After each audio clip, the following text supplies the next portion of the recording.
नमस्कार, कैसे हैं? नमस्कार। और डीएसएसबी का टीजीटी का मेनली हम लोग बात करते हैं। डीएसएसबी टीजीटी का डिटेल नोटिफिकेशन आ गया है। करीब करीब 2 हफ्ते पहले आप लोगों ने देखा होगा, शॉर्ट नोटिफिकेशन आया था। सबको पता है कि डीएसएसबी में टीजीटी के अलग अलग पदों के लिए नोटिफिकेशन हो गया था। अभी डिटेल नोटिफिकेशन आ गया, फटाफट उस पर देख लेते हैं और चीज़ों को लेकर आगे बढ़ते हैं। इस वीडियो में बेसिकली हम लोग देखेंगे हमारी एलिजिबिलिटी क्या है, कौन कौन एलिजिबल है, कितनी एज है, जिस पे बड़ी डिबेट हो रही थी। तो एज तो अगर देखा जाए तो पुराने आरआर को ही फॉलो किया गया है, लेकिन जो सब्जेक्ट चॉइसेस को लेके नए आरआर को यूज़ किया गया, ये बहुत अच्छा हो गया। सोशल साइंस में बहुत अच्छा हो गया ये, हाँ। अब एक सब्जेक्ट में जिसने भी सोशल साइंस का सब्जेक्ट पढ़ा है वो भी एलिजिबल हो गया है, ये बहुत अच्छी चीज़ हो गई। पहले मुझे लग रहा था कि माइट भी ये लोग ओल्ड आरआर से ही नोटिफिकेशन ना दें, तो जिससे कि 2 सब्जेक्ट वाला क्राइटेरिया रहता है। खैर, फटाफट चीज़ों को डिस्कस करते हैं। उसके बाद क्या पढ़ना है, किस तरह पढ़ना है, यहाँ आपको क्या क्या चीज़ें मिलने वाली हैं और कितना एक समय हो सकता है आपके पास। एक वन स्टॉप वीडियो है जिसमें कि आप लोगों को सारी चीज़ें छोटे से पॉइंटेड चीज़ों से बता दी जाएगी।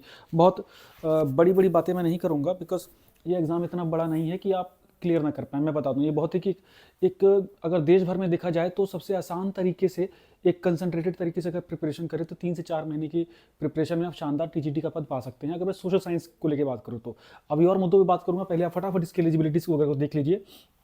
जो पोस्ट थी वो सारी पहले हम लोगों को क्लियर, इसमें समय नहीं वेस्ट करना है। अगर इस पर समय वेस्ट करने का मतलब है कि आप लोग अपना नुकसान कर रहे हैं ना। अभी हम लोग टीजीटी सोशल साइंस और नेचुरल साइंस को लेकर चलेंगे। अब यहाँ सारी चीज़ें तो हो गई। हमारे हमारे 2 मुद्दे थे कि हमारी एलिजिबिलिटी क्या है और उसके ऊपर क्या क्या चीज़ें हैं। मेन बात है कि 8 मार्च तक आपको फॉर्म फिल कर देना है, लेकिन फॉर्म फिलिंग 8 तारीख से शुरू होगी, तभी ख़त्म कर दीजिएगा उसको ना। अब यहाँ देखते हैं कि क्रमवार तरीके से अगर देखा जाए तो पदों की जो संख्या है वो ऊपर, पहले मैं हल्का सा ग्लिम्स देता हूँ, चाहे तो स्क्रीनशॉट ले लें। अगर नहीं लिया तो ये पीडीएफ टेलीग्राम ग्रुप में पढ़िए। टेलीग्राम ग्रुप ज्वाइन नहीं किया तो भैया कर लेना, ठीक ठीक है। मैथ वगैरह में काफ़ी ऐतिहासिक पोस्टें हैं। जो सब्जेक्ट हम लोग डील कर रहे हैं, सोशल साइंस और साइंस, वो उसमें भी एक सम्मानजनक पोस्टें 300 के आसपास पद है, तो बहुत अच्छी बात है। अब चलते हैं फटाफट एलिजिबिलिटी की ओर। और यहाँ से लगभग सबकी एलिजिबिलिटी एक जैसी है। आपने बस मेन सब्जेक्ट के रूप में जिस जिस विषय में आप जा रहे हैं उस विषय में अगर आपने उसको मेन सब्जेक्ट के रूप में पढ़ा हुआ है ना, 3 साल, तो आप एलिजिबल हैं। और 45% मार्क्स चाहिए आपका ग्रेजुएशन में, और आपको पास होना होगा अलॉन्ग विद जिस सब्जेक्ट, मतलब मान लीजिए आप मैथमेटिक्स के हैं तो मैथ में आपके 45% एग्रीगेट होना चाहिए, ठीक। चलिए चलिए चलिए, अब इसी तरह से हम थोड़ा सा चलते हैं, अलग अलग सब्जेक्टों को देखते हुए हम अपने काम के सब्जेक्ट के ऊपर चलते हैं। अब एक एक करके बताने की कोई नीड नहीं है, सब में कॉमन एलिजिबिलिटी यही है। जो पुरुष हैं, है ना, उनकी 32 साल की एज है, और जो महिलाएं हैं उनकी 40 साल की एज है। जो एज रिलैक्सेशन मिलता है अलग अलग कैटेगरीज को, वो इंटैक्ट है, ठीक है।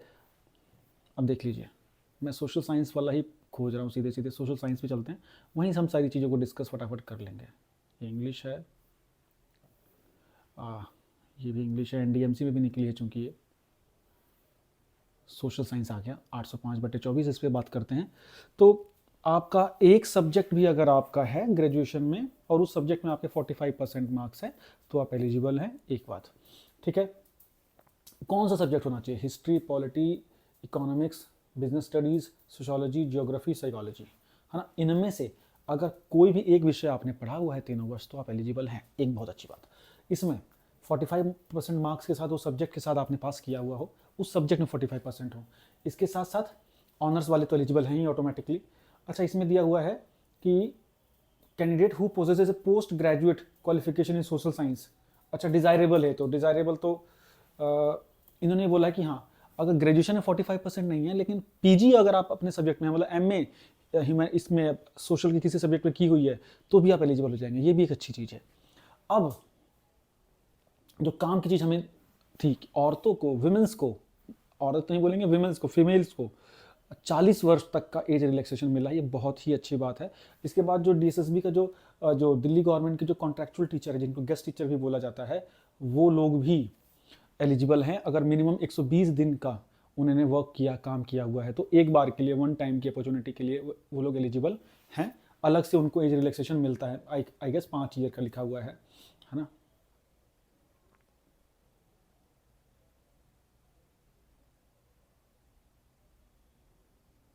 अच्छा, जो लोग मतलब ऑलरेडी प्राइमरी में हैं या लैब असिस्टेंट से से ऊपर आ रहे हैं और ये एग्ज़ाम देना चाहते हैं, डिपार्टमेंटल कैंडिडेट की बात हो रही है, तो अगर उनका 45% नहीं भी है तो भी वो लोग एलिजिबल है, बिकॉज रिक्रूटमेंट के टाइम पे उनके लिए 45% की एलिजिबिलिटी नहीं थी इसलिए। तो जो लोग ऑलरेडी वर्किंग हैं, प्राइमरी में हैं या लैब असिस्टेंट हैं दिल्ली गवर्नमेंट में, वो अगर इसके लिए अप्लाई करना चाहते हैं तो अगर 45% नहीं है तो भी वो इसके लिए एलिजिबल हो जाएंगे। ये कुछ मार्के की बात है, और ये सारी जो चीज़ें हैं वो हर पोस्ट के लिए इक्वलेंट ही हैं। ऐसा नहीं मैं सोशल साइंस के लिए बता रहा हूँ, मुझे कोई एक पोस्ट पकड़ के बतानी थी, क्योंकि हम यहाँ सोशल साइंस को ज़्यादा डील करते हैं तो मैं सोशल साइंस के भी यहाँ पे बता रहा हूँ। जितने टीजीटी के पद निकले हुए हैं उन सब में परिस्थितियाँ कमोवेश यही हैं। अब बाकी जो सिचुएशन है वो सारी आप देख लीजिए। जैसे सीटेट तो आपको क्वालिफाई होना चाहिए, वर्किंग नॉलेज होनी चाहिए, डिग्री इन एजुकेशन बीएड आपके पास होना ही चाहिए, है ना, दैट्स ऑल। ये तो बेसिक चीज़ें ही हमें सबको पता है। बहुत से लोग कंफ्यूज हो रहे हैं कि सर जो डीएलएड है क्या वो एलिजिबल है? जी नहीं, आपको बीएड बैचलर ऑफ एजुकेशन मतलब एजुकेशन में डिग्री कोर्स होना चाहिए। जो डीएलएड है वो डिप्लोमा कोर्स है, तो इसको आपको क्लियर करना होगा, है ना।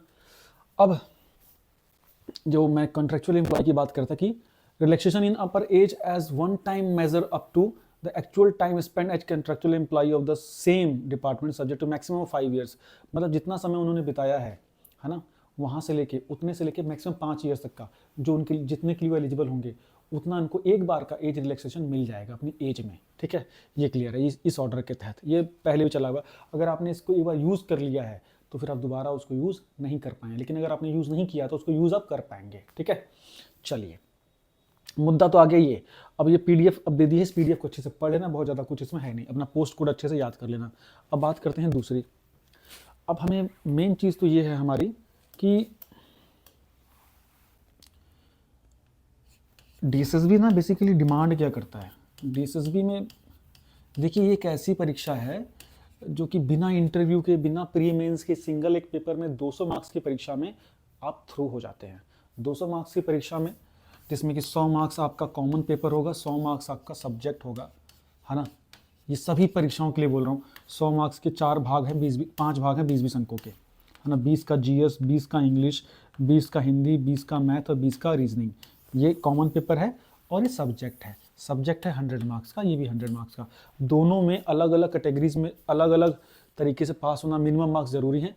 जनरल या अनरिजर्व के लिए 40 मार्क्स लाने ज़रूरी हैं दोनों में, ठीक है। ओबीसी के लिए और ईडब्ल्यूएस के लिए 35 और 35 जरूरी हैं। बाकी अदर्स के लिए जो एससी हैं, एसटी हैं या पर्सन विद फिजिकल डिसेबिलिटीज़ हैं, उनके लिए 30 एटलीस्ट लेना जरूरी है, ठीक। ये एटलीस्ट मिनिमम स्कोर, अगर सीट खाली भी रह जाएगी अगर ये एलिजिबिलिटी पूरी नहीं की तो इसको ध्यान देना है। तो हमें दोनों तरफ फोकस लेके चलना है। लेकिन सिलेक्शन जो ना टीजीटी में आपका सब्जेक्ट कराता है, बिकॉज मोरओवर जो टीजीटी वाले बच्चे हैं, अगर हम कुछ खास लैंग्वेजेस को छोड़ दे जैसे संस्कृत वगैरह या और मिसलेनियस सब्जेक्ट, तो बाकी में ना सब्जेक्ट का रोल बहुत ज़्यादा होता है, क्योंकि यहाँ पे सबकी मास्टरी होती है। तो आपको ये लगा लीजिए अपने सब्जेक्ट में एटलीस्ट 70+ के आसपास तो टारगेट लेके चलना होगा, ठीक।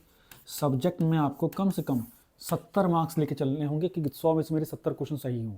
ये तभी हो पाएगा जब आपका कंटेंट बहुत अच्छे से रेडी होगा, और इस 100 मार्क्स में से ना आपके 15 क्वेश्चन के आसपास उस सब्जेक्ट की पेडागोजी से होते हैं, तो वो भी आपका रेडी होना चाहिए, ठीक। अब देखिए कि जनरल जो पेपर है ना, इसमें टीजीटीज पीजीटीज वालों में जनरल पेपर में कमोबेश लगभग 40 से 50 के बीच में ही बच्चे नंबर लाते हैं। अगर कोई बहुत शानदार है 50-55 तक, बहुत शानदार है, लगातार एसएससी या और किसी परीक्षाओं की प्रिपरेशन कर रहा है प्रतियोगी, तो वो थोड़ा बेहतर स्कोर कर लेते हैं। तो हम ये मान के अगर चलते हैं कि आपके यहाँ 40-50 आते हैं तो आपको यहाँ एटलीस्ट इतना फैचिंग करना पड़ता है, 130 से 135-40 नंबर आपको लाने पड़ेंगे तो सिलेक्शन आपका होगा। और ये मैं बताऊँ आपको इजीली मिल जाएंगे। मैंने अभी एक लेक्चर लिया है पूरा डिटेल्ड का, पिछला वीडियो में, आपने नहीं देखा तो देख लीजिएगा। दूसरा, आपको 2-3 तरीकों पे काम करना है। जो एनसीईआरटीज़ बताई वो एनसीईआरटी करनी है, इसके अलावा कुछ बुक्स जो मैंने बताई थी वो फिर से रिपीट कर रहा हूँ, उन बुक्स को जरूर ध्यान देना है। देखिए वर्ल्ड हिस्ट्री के लिए बहुत अच्छी किताब है अरविंद भास्कर या अर्जुन देव, कोई एक ले लो। उसके बाद इकोनॉमिक्स के लिए जो मैं जो लेक्चर्स कराऊंगा प्लीज़ वो कर लीजिएगा, बिकॉज दुनिया जीएस पढ़ा रही है ना। अभी लोगों को पता नहीं होता कि टीजीटी सोशल साइंस और जीएस में कितना डिफरेंस है, या टीजीटी नेचुरल साइंस और कॉम्पिटिटिव साइंस में कितना डिफरेंस है। इसके भ्रम दूर कर देंगे हम जल्दी से, है ना। एक कटाक्ष नहीं है, लेकिन बहुत से लोग ऐसे इस तरह की चीज़ें करते हैं, उसमें बच्चे डिस्गाइज पे होते हैं।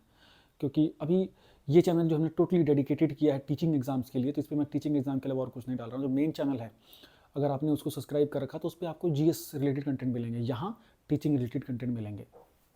ठीक, अब देखिए जो आपका सिलेक्शन का हिस्सा है वर्ल्ड और इको, ये जिसका मजबूत होगा ना सिलेक्शन वो लेके जाएगा। हिस्ट्री पॉलिटी सभी लोग पढ़ते हैं, मैं बता रहा हूँ, क्योंकि सभी पहले हिस्ट्री में मॉडर्न, फिर अपना एंशियंट, फिर मेडिवल पढ़ते हैं और फिर अपना पॉलिटी पढ़ते हैं। उनको लगता है कि सब कुछ हमारा रेडी हो जाएगा, लेकिन वो नहीं होता है, बिकॉज इस पोर्शन को वो लोग छोड़ देते हैं। मैं बता दूं आपको कि आपको इस पोर्शन से ना मोटी मोटा कम से कम 35 से 40 क्वेश्चन मिलेंगे, डायरेक्टली इनडायरेक्टली बता रहा हूँ मैं आपको। और ये वो पोर्शन है जिसमें आपको जो कठिनतम पोर्शन जो दिखेगा ना वो इसी में से दिखेगा। तो ये अगर इंटैक्ट होगा तो चीज़ें बहुत अच्छी हो जाएंगी। दो चीज़ें करनी है, प्रीवियस ईयर लगाने हैं, मेरे लेक्चर्स देख लेने हैं, और जो मैं चीज़ें बताऊँ उसको डेली बेसिस पे अपडेट करना है।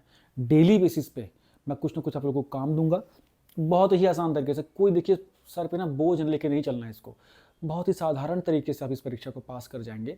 बस आपको एनसीईआरटी को जिस्ट बना के और एक एक चैप्टर को क्वालिटी वाइज फिनिश करके और उस चैप्टर से क्वेश्चंस के लेवल को पुट अप करने की कोशिश करनी है, चीज़ें थ्रू हो जाएंगे। मेरे नेक्स्ट लेक्चर का वेट कीजिएगा, उस लेक्चर में मैं आपको डिटेल में चीज़ें और बताता हूँ। एक लेक्चर तो ऑलरेडी इकोनॉमी का मैंने दिया था, एक और लेक्चर अभी आपको लोगों को जल्दी ही मिलेगा, उसमें देखिए चीज़ों को, फिर आगे की और बढ़िए।